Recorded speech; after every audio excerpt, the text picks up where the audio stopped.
उत्तराखंड के हरिद्वार जिले की रुड़की विधानसभा सीट से बीजेपी के प्रदीप बत्रा को उम्मीदवार बनाया गया है। प्रदीप बत्रा बीते साल कांग्रेस छोड़कर बीजेपी में शामिल हुए थे, लिहाजा टिकट मिलने पर बत्रा ने बीजेपी हाईकमान का आभार जताया। बत्रा ने दावा किया कि विकास के एजेंडे को वो जनता के बीच ले जाएंगे, साथ ही बीजेपी की झोली में रुड़की विधानसभा की सीट भी डाल देंगे। हालांकि रुड़की में बीजेपी के पुराने नेता सुरेश चंद्र जैन की नाराजगी बीजेपी के लिए परेशानी बनी हुई है, लेकिन बत्रा का दावा है कि सबको साथ लेकर चुनाव मैदान में उतरने की वे पूरी कोशिश करेंगे।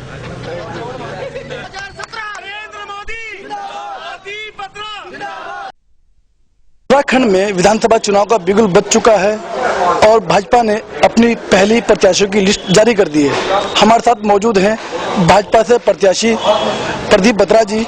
आइए जानेंगे उनसे किस तरह से विधानसभा चुनाव जीता जाएगा और किस तरह से चुनाव लड़ा जाएगा।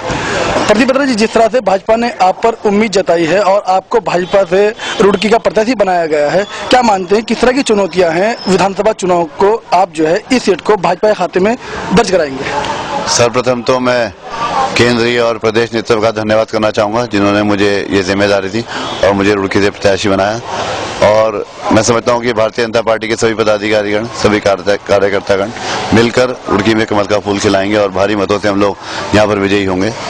जनता के बीच क्या मुद्दे लेकर जाएंगे, क्या मुद्दा रहेगा आपका जनता के बीच का? रुड़की को ग्रीन क्लीन स्मार्ट सिटी का जो नारा हमने 2 साल पहले दिया था, उस नारे को पूरा करेंगे और विकास का मुद्दा जो हमारे प्रधानमंत्री जी का है और पूरी भारतीय जनता पार्टी का एजेंडा एक ही है, केवल विकास, विकास और विकास।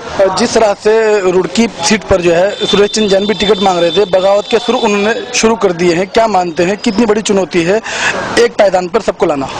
सुरेश चंद्र जैन जी हमारे बड़े हैं और सम्मानित हैं, पहले भी उन्होंने हमें प्यार दिया और उनका आशीर्वाद मुझे मिलता रहा और मैं समझता हूं कि सभी लोग साथ आएंगे और सभी लोग मिलकर जो चुनाव लड़ेंगे रुड़की में, और सभी भारतीय जनता पार्टी के सच्चे सिपाही हैं मैं समझता हूं, और सभी मिलकर रुड़की में भारतीय जनता पार्टी को पूर्ण बहुमत से और पूरे भारी मतों से विजय बनाएंगे और सभी एक छत के नीचे हम लोग चुनाव लड़ेंगे। हाल ही में कांग्रेस को बड़ा झटका लगा है, कांग्रेस के कई दिग्गज नेता भाजपा में शामिल हुए हैं, सभी बागियों का टिकट भाजपा ने कर दिया है, क्या मानते हैं कांग्रेस के लिए कितनी मुश्किलें आने वाली है?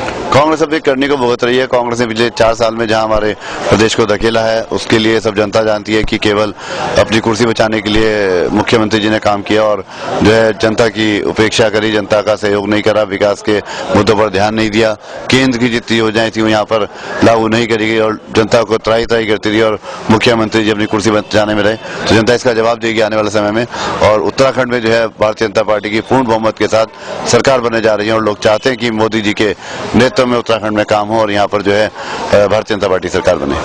तो ये थे हमारे साथ रुड़की के भाजपा प्रत्याशी प्रदीप बत्रा जी, जिनका साफ तौर पर यह कहना है कि क्षेत्र की जनता का इनको पहले भी प्यार मिला है और अब भी प्यार लगातार मिल रहा है। विकास इन्होंने किया है और विकास ही आगे करेंगे।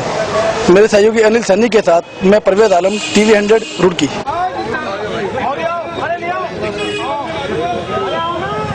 प्रदीप बत्रा को उम्मीदवार यहां पर बीजेपी ने बनाया है और इसके बाद बगावत के सुर सुरेंद्र जैन की तरफ से उठना शुरू हो चुके हैं, क्योंकि लंबे समय से वे कार्यकर्ता के तौर पर काम कर रहे थे। इस बार उन्हें उम्मीद थी कि उन्हें टिकट मिलेगा, लेकिन इस बार बीजेपी ने बागी नेता प्रदीप बत्रा पर भरोसा जताया है। प्रदीप बत्रा कैसे रुड़की की सीट को निकालेंगे, ये इनके आने वाले समय में जिस तरह से चुनाव प्रचार करते हैं, जिस तरह से जनता के बीच जाते हैं, उस पर ज्यादा कुछ निर्भर करेगा। लेकिन बीजेपी अपनी आंतरिक कलह को कैसे दूर करेगी और जो नेता नाराज हैं उन्हें कैसे साधेगी, ये भी एक जानने वाली चीज होगी।